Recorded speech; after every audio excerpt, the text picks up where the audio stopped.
दोस्तों, चारों तरफ धूम मचा रहे मूवी पुष्पा 2 का आज हम एक्सप्लेनेशन करने वाले हैं। तो चलिए शुरू करते हैं आज का ये धमाकेदार वीडियो। मूवी की शुरुआत होता है जापान से, जहां पर पुष्पा के ऊपर कुछ जापानीज लोग हमला करते हैं। दरअसल पुष्पा ने अपने माल इन लोगों को बेचा था, लेकिन ये लोग पैसे नहीं दे रहे थे, इसलिए पुष्पा इन लोगों से पैसा लेने के लिए यहाँ पर आया हुआ था। लेकिन ये लोग पैसे नहीं देकर उस पर हमला कर देता है। अब यहाँ पर धमाकेदार फाइट शुरू हो जाता है। पुष्पा इन लोगों को मार रहा होता है, लेकिन इसी दौरान पुष्पा को गोली लग जाता है, जिस वजह से वो समुद्र में गिर जाता है और वो पानी में डूब रहा होता है। तभी उसका आंख खुलता है और हम जानते हैं कि पुष्पा ये सब सपना देख रहा था। नेक्स्ट डे को हम एक लड़के को देखते हैं जिसका आज शादी था, लेकिन वो आज भी पुष्पा के लिए काम करने के लिए आया हुआ था। दरअसल पुष्पा को बहुत ही बड़ा ऑर्डर पूरा करना था और उसके लिए मजदूर कम थे, इसीलिए वो शख्स यहाँ पर काम करने के लिए आया था। तभी उसके गैंग में एक और नए मजदूर ज्वाइन होता है और वो सभी लोग जंगल में जाकर अपने काम करने लगता है। अब काम करते करते कुछ लोग शेखावत का मजाक उड़ा रहा होता है। दरअसल वो लोग बोल रहा होता है कि पुष्पा ने कैसे शेखावत का बोलती बंद कर दी। तभी हम देखते हैं कि वो मजदूर और कोई नहीं बल्कि शेखावत होता है, जो कि आज वो ज्वाइन किया था। और वो उन सबको बोलता है कि मैंने तुम्हारी बात सुन लिया है और मैं तुम्हें अब सबक सिखा कर रहूंगा। वहीं शेखावत अपने बहुत सारे पुलिस फोर्स को बुला लेता है और उन सबको जेल में डाल देता है। यहाँ पर हम देखते हैं कि वो लड़का भी शामिल था जहाँ पर आज उसकी शादी थी। वहीं दूसरी ओर पुष्पा को मालूम चलता है कि उसके शख्स को पुलिस स्टेशन में बंद कर लिया गया है। वो वहाँ पर आता है और वो ऑफिसर को बोलता है कि उसके आदमी को छोड़ दे, लेकिन वो पुलिस ऑफिसर नहीं मान रहा होता है। अब यहाँ पर पुष्पा उन सारे ऑफिसर्स को बोलता है कि तुम इन सबको छोड़ दो, मैं तुम्हें इतना रिश्वत दूंगा कि तुम अपने लाइफ में कभी नहीं कमा सकते। वहीं वो लोग भी रिश्वत लेकर उन सारे आदमियों को छोड़ देता है और अपने जॉब से भी रिजाइन कर देता है। अब कुछ देर के बाद में वहाँ पर शेखावत आता है और देखता है कि जेल पूरी की पूरा खाली है और वो समझ जाता है कि ये सब किया धरा पुष्पा का है। वहीं पुष्पा उस लड़के को उसके शादी में लेकर जाता है, जिस वजह से वहाँ पर बहुत ही धूमधाम तरीके से उस लड़के का शादी हो जाता है। अब दूसरे सीन में पुष्पा सीएम से मिलने के लिए तैयार हो रहा होता है। तभी वहाँ पर श्रीवल्ली आती है और उनसे रोमांस करने लगती है। वहीं बातों ही बातों में श्रीवल्ली पुष्पा से बोलती है कि तुम आज सीएम के साथ एक फोटो लेकर आना। वो उस फोटो को अपने बेडरूम में लगाना चाहती है ताकि वो लोगों को बोल सके कि उसका पति सीएम के साथ उठता बैठता है, जिस पर पुष्पा भी मान जाता है और वो सीएम से मिलने के लिए चले जाता है। वहाँ पर नायडू भी आया हुआ था और वहाँ पर सीएम आता है, जहाँ पर नायडू पुष्पा के बारे में बात करता है। वो बोलता है कि पुष्पा हमारे पार्टी के लिए बहुत ही ज्यादा फंड देता है। वहीं सीएम भी पुष्पा से बात करता है और वहाँ पर पुष्पा सीएम के साथ फोटो मांगता है, जिसे सुनकर वो सीएम मना कर देता है। वो बोलता है कि तुम जैसे स्मगलर के साथ में फोटो नहीं खिंचवा सकता, यही तो हमारी बहुत ही बदनामी होगी। ये सुनने के बाद पुष्पा को बहुत ही बुरा लगता है, लेकिन वो चुपचाप वहाँ से चले जाता है। अब यहाँ पर पुष्पा के से बिहेव को देख नायडू और पुष्पा के लोग बहुत ही शौक हो जाता है कि पुष्पा ने कोई रिएक्ट क्यों नहीं किया। यहाँ पर पुष्पा नायडू से बोलता है कि अगर तुम सीएम होते तो तुम मेरे साथ फोटो खिंचवाते कि नहीं। नायडू बोलता है कि मैं जरूर खिंचवाता, इसमें बुराई क्या है। तब जाकर पुष्पा बोलता है कि तुम सीएम बनो। नायडू बोलता है कि सीएम बनने कोई हलवा का काम नहीं है, सीएम बनने के लिए लगभग 10 करोड़ लगेंगे। ये सुनने के बाद पुष्पा बोलता है कि मैं तुम्हें 10 करोड़ नहीं बल्कि 100 करोड़ दूंगा, लेकिन सीएम तुमको ही बनना पड़ेगा। वही नायडू ये सुनकर बहुत ही शौक हो जाता है। अब यहाँ पर पुष्पा इंटरव्यू में बताता है कि सीएम साहब अभी फोटो क्लिक नहीं किया है। दरअसल नया सीएम साहब मेरे घर 24 तारीख को आकर उसके घर पर लंच करेगा और उसके साथ ही फोटो खिंचवाएगा। ये बोलकर वो वहाँ से चले जाता है।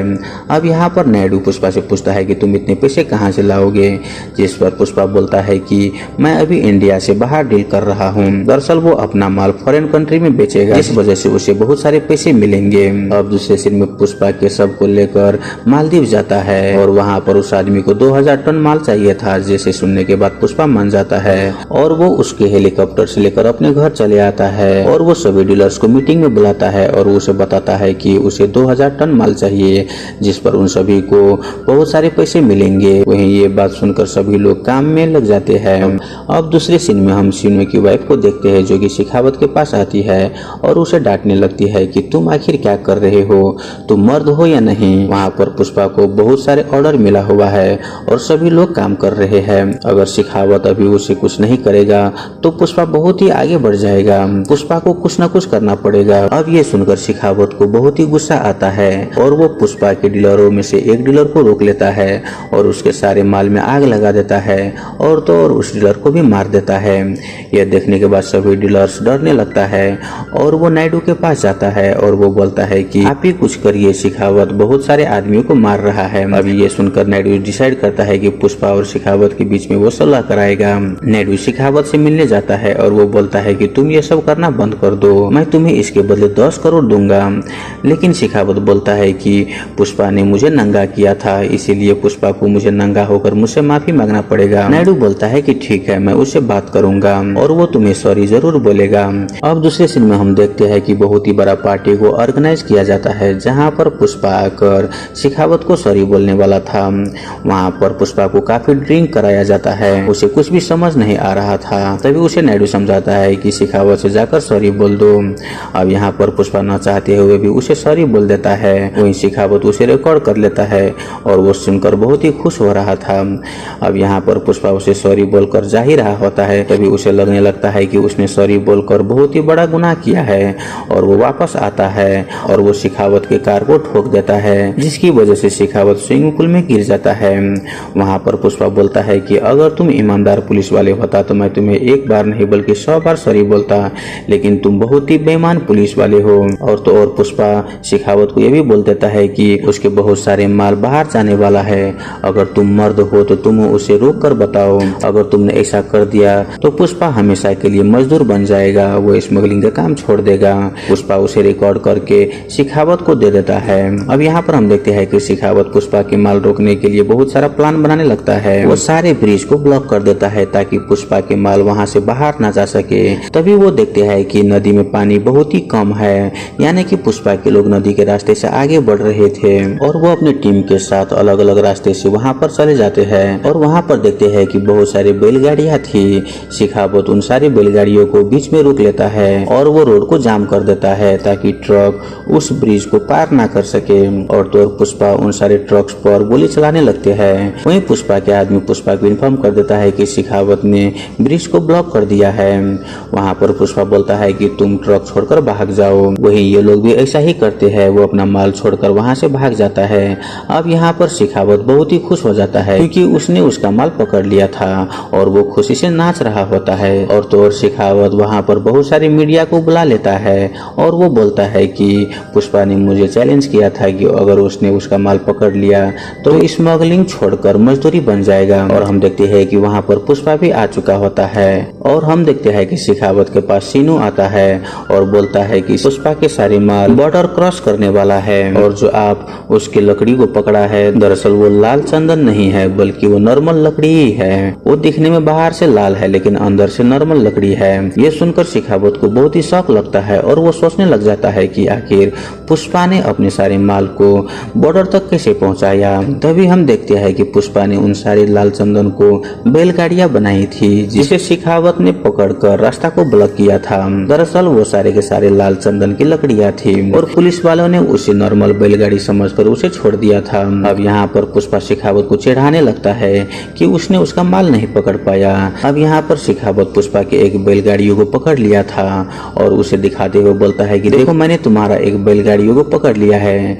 यह देखकर पुष्पा बोलता है कि तुमने मुझे फ्लावर समझा है क्या, बल्कि मैं वाइल्ड फायर हूँ। ऐसा बोलते ही वो बैलगाड़ी ब्लास्ट हो जाता है और वो देखते कि देखते ही वो राख में मिल जाता है। अब इस तरह से शेखावत के हाथ में कुछ भी नहीं आता और शेखावत बहुत ही गुस्सा होने लगता है लेकिन वो कुछ नहीं कर पाता। अब दूसरे सीन में हम देखते हैं कि गांव में बहुत ही बड़ा पूजा होता है।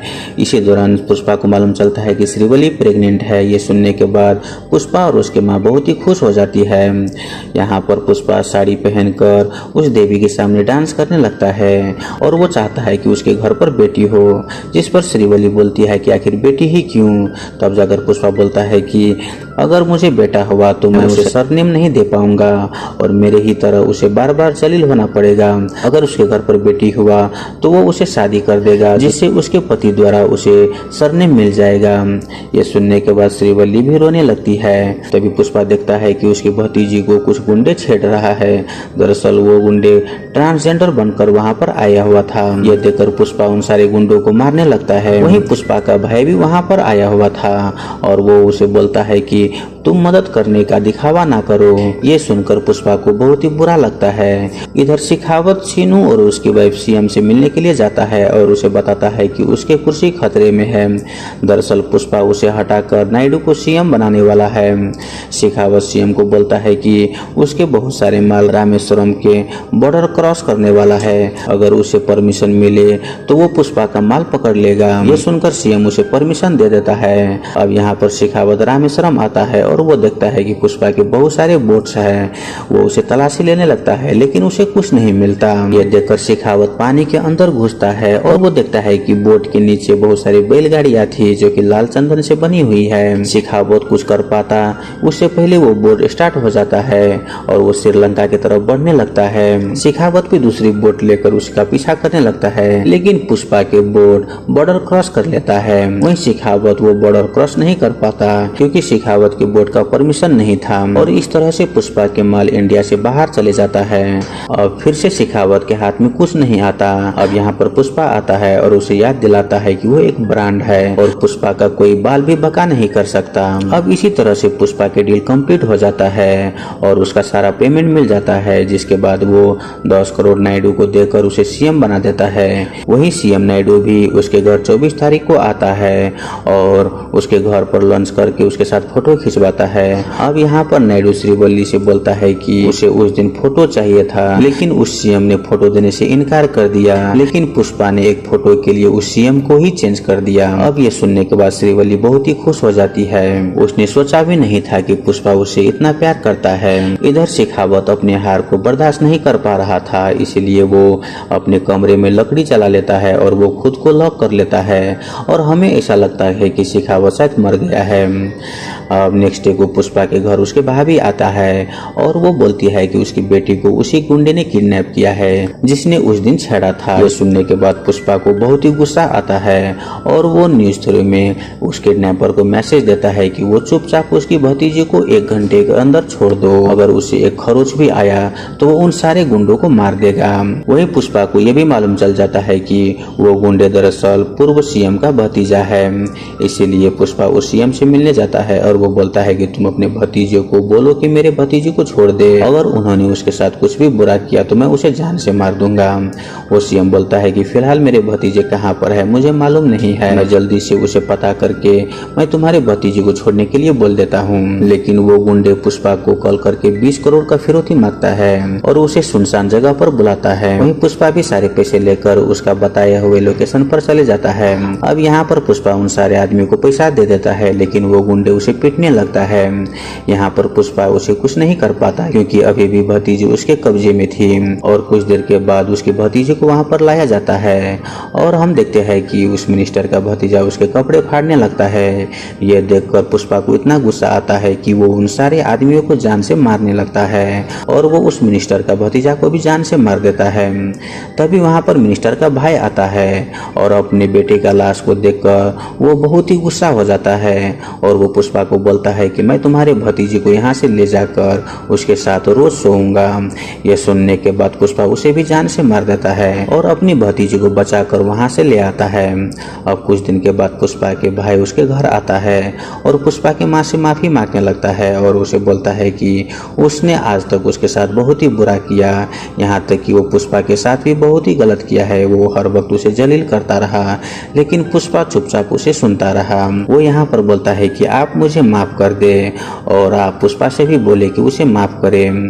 साथ ही वो पुष्पा की भतीजी के शादी का कार्ड देता है और वो बोलता है कि आप सब लोग को शादी में आना ही होगा। अब जब पुष्पा घर आता है तो श्रीवल्ली पुष्पा को वेडिंग कार्ड दिखाती है, जहाँ पर वो देखता है कि पुष्पा और उसकी माँ का पूरा नाम लिखा था, जिसे देखकर पुष्पा बहुत ही इमोशनल हो जाता है। वहीं दूसरे सीन में हम मिनिस्टर को देखते हैं जो अपने भाई और भतीजी के शव पर बहुत ही रो रहा होता है और वो दोनों बॉडी का अंतिम संस्कार कर रहा होता है। तभी उसके घर पर कुछ फूल आते हैं और उस पर अजीब सा मास्क था। वहीं इधर हम पुष्पा को देखते हैं जो अपनी पूरी फैमिली के साथ अपनी भतीजी की शादी में आया हुआ था। यहाँ पर उसके भाई आकर उसे माफी मांगता है। यहाँ पर पुष्पा उसे माफ कर देता है और इस तरह से पूरी परिवार फिर से एक हो जाता है। तभी यहाँ पर भी वो सेम टू सेम वैसे ही फूल आता है जो कि मिनिस्टर के घर पर आया हुआ था और उसके अंदर भी वही अजीब सा मास्क था। और यहाँ पर हम देखते हैं कि वो फूल यहाँ पर आते ही ब्लिंक करने लगता है, यानी कि उस फूल में बम है। जिसके बाद हम दूर खड़े एक शख्स को देखते हैं जिसके हाथ में एक रिमोट था और हमें ऐसा लग रहा होता है कि शायद वो शिखावत है और वो शख्स बटन को प्रेस कर देता है और हम देखते हैं कि बम ब्लास्ट हो जाता है और यहीं पर यह मूवी खत्म हो जाता है और हमें क्लू मिल जाता है कि पुष्पा 3 जरूर आएगा। तो दोस्तों आई होप आपको ये मूवी एक्सप्रेशन वाला वीडियो अच्छा लगा हुआ हो। अगर आपको वीडियो अच्छा लगे तो वीडियो को लाइक करके हमारे यूट्यूब चैनल को सब्सक्राइब जरूर कर लीजिए। धन्यवाद।